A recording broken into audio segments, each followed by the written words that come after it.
and it says, it's a picture of a Cabbage Patch doll, which I took a picture of it, and I took a picture of the letter, and it was on his windshield, and it says, one black baby free to good home, please teach it to love malt liquor and hate white people. P.S. Its favorite food is fried chicken. And I think it's important to say that, also say that my husband is white. And of course, living here, my students, when they find out that he's white, they're so very surprised. And then I can see in their eyes something, some opinion, some new opinion forming of me. And I can only project that, it has something to do with you let us down, and, there's got to be more good black women for our good black men, that sort of thing, that sort of rhetoric that you hear over and over.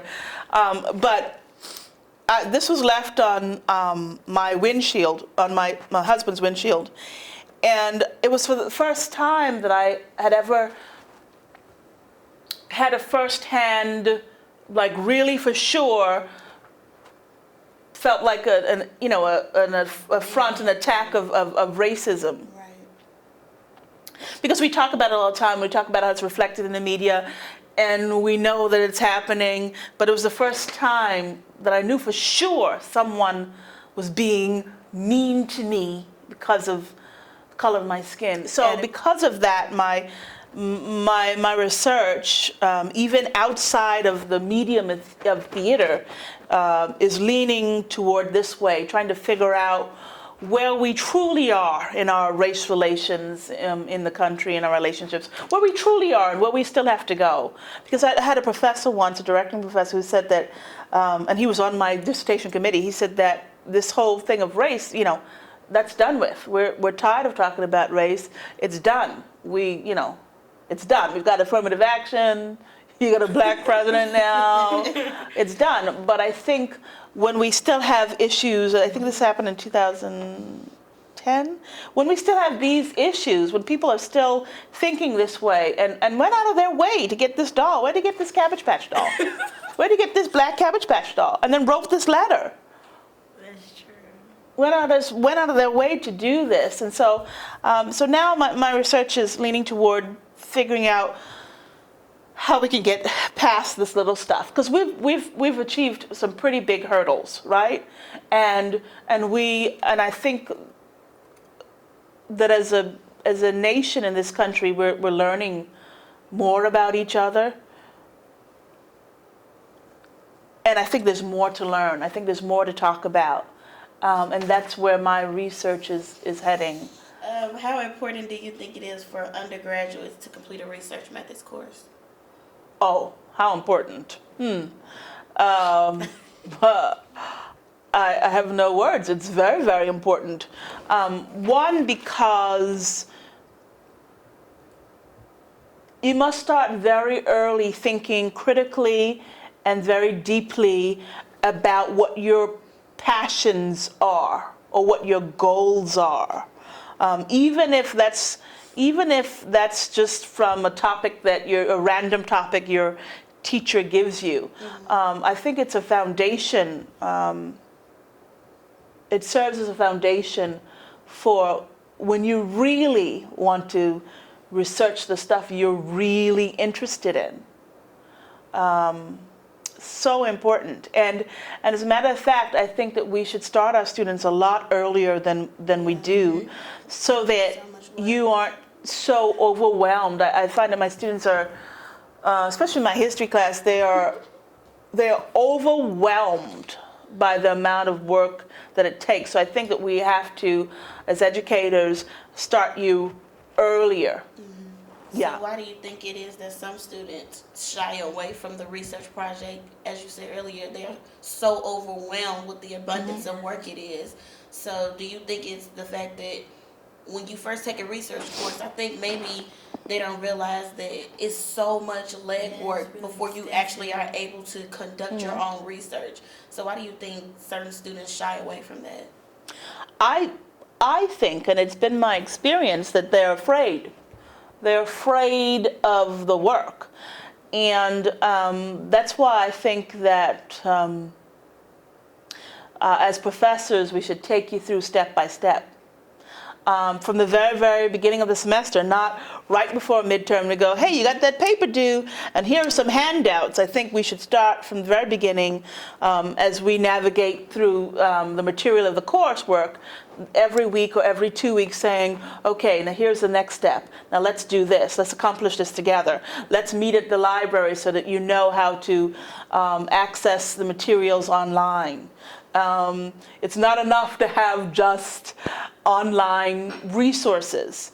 I think that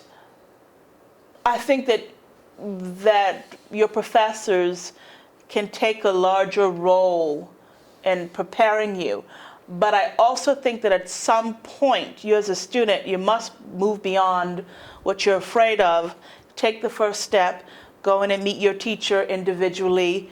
Just do it, because there's no getting around it. And when you try to get around it, you find that you suffer at some point in your careers, either here or in graduate school or in the workplace.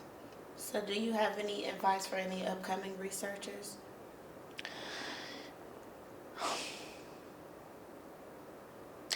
There's never going to be enough time in the day. Right? You all work in mass comm, and me in theater as designer and promotions and marketing and professor. There's never going to be enough time in the day to get the work that you need to get done. So first, I think you have to be committed to burning the midnight oil, and not the midnight oil 2 days before the assignment is done. Second, and perhaps this should have been first, go and get some help. There's no shame. There's no shame in wanting to better yourself and wanting to tackle a project, a research project that you feel insecure about. So go and make an appointment with the librarian. Have them show you how to navigate the system, to find journals. Go and make an appointment over at the Richard Wright Center. Have a tutor walk you through it. See your teacher. See your teacher every day until the thing is done, or 3 times a week until the thing is done. You can only feel pride in that, not fear, not shame. Start early. Get yourself some help. There are things that you're good at. Maybe this one thing is not that thing, but if you work at it, you can become better.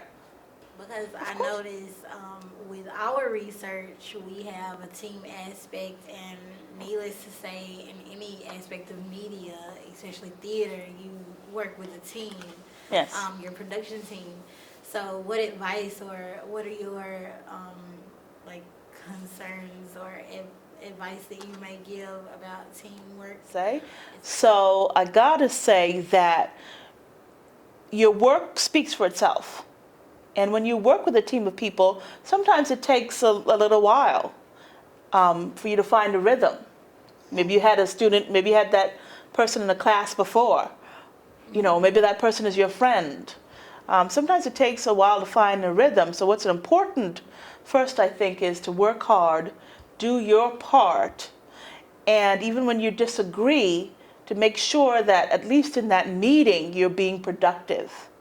You're progressing the project forward. And that can only happen if you let go of your ego. You have to say to yourself, is this my ego here? I spent an hour on this part. Now he's taking out this part? You see, I told you he shouldn't have been right? And then you have to stand back and go, well, I guess, is it really important? Let's look at the parameters of the assignment again. Is that really important? Is it me? So you work hard, respect the authority, and these are things that we learn as theater practitioners, and leave your ego at the door, because it will be difficult to get anything done.